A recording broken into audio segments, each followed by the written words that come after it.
ಭಾರೀ ಕುತೂಹಲ ಕೆರಳಿಸಿದ Bagalkot by election ಅಖಾಡ. ಮೇಟಿ ಕನಸಿನ ಕೂಸು. ಸರ್ಕಾರಿ ಮೆಡಿಕಲ್ ಕಾಲೇಜಿಗೆ ಶಂಕುಸ್ಥಾಪನೆ. ಬಿಜೆಪಿ ತಂತ್ರಗಳ ಎದುರು ಗೆಲುವಿನ ದಾಳ ಉರುಳಿಸಿದ್ದು ಸಿದ್ದರಾಮಯ್ಯ ಡಿಕೆ.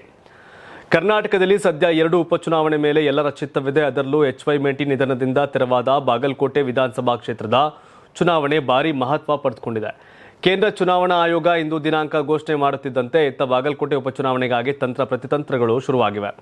ಅದರಲ್ಲೂ ಸಿಎಂ ಡಿಸಿಎಂ ಸ್ಟ್ರಾಟಜಿ ಭಾರಿ ಸಂಚಲನ ಸೃಷ್ಟಿಸಿದೆ. HY ಮೇಟಿ ಅವರ ಕನಸಿನ ಕೂಸು ಸರ್ಕಾರಿ ಮೆಡಿಕಲ್ ಕಾಲೇಜು ಕಟ್ಟಡಕ್ಕೆ ಮಾರ್ಚ್ 15ರಂದು ಸಿಎಂ ಸಿದ್ದರಾಮಯ್ಯ ಮತ್ತು ಡಿಸಿಎಂ DK ಶಿವಕುಮಾರ್ ಶಂಕುಸ್ಥಾಪನೆ ನೆರವೇರಿಸಿದ್ದಾರೆ. ಉಪಚುನಾವಣೆ ಹೊತ್ತಲ್ಲಿ ಶಂಕುಸ್ಥಾಪನೆ ಮಾಡಿದ್ದರ ಹಿಂದೆ ಲಾಭದ ಉದ್ದೇಶ ಅಡಗಿದೆ ಅಂತ ಬಿಂಬಿಸಲಾಗ್ತಾ ಇದೆ. ಅದರಲ್ಲೂ DK ಶಿವಕುಮಾರ್ ಸಿದ್ದರಾಮಯ್ಯ ಸೇರಿ ಬಿಜೆಪಿಗೆ ಚೆಕ್ಮೇಟ್ ಕೊಟ್ಟಿದ್ದಾರೆ ಎನ್ನಲಾಗ್ತಾ ಇದೆ. ಬಿಜೆಪಿ ಸಂಭಾವ್ಯ ಅಭ್ಯರ್ಥಿ ವೀರಣ್ಣ ಚರಂತಿಮಠ ಸಹೋದರ ಮಲ್ಲಿಕಾರ್ಜುನ್ ಚರಂತಿಮಠ ಅವರ ಮನೆಗೆ ಸಿಎಂ ಡಿಸಿಎಂ ಭೇಟಿ ನೀಡಿ ಚಹಾ ಕುಡಿದಿದ್ದಾರೆ. ಇದು ಉಪಚುನಾವಣೆ ಹೊತ್ತಲ್ಲಿ ಭಾರೀ ಸಂಚಲನ ಸೃಷ್ಟಿಸಿದೆ. ಯಾವುದೇ ರಾಜಕೀಯ ಚರ್ಚೆ ನಡೆದಿಲ್ಲ, ಕೇವಲ ಕುಶಲೋಪರಿ ಮಾತ್ರ ಎಂದು ಹೇಳಿರುವ ಮಲ್ಲಿಕಾರ್ಜುನ್ ಚರಂತಿಮಠ ಚರ್ಚೆಯ ಗುಟ್ಟನ್ನು ಬಿಟ್ಟುಕೊಟ್ಟಿಲ್ಲ.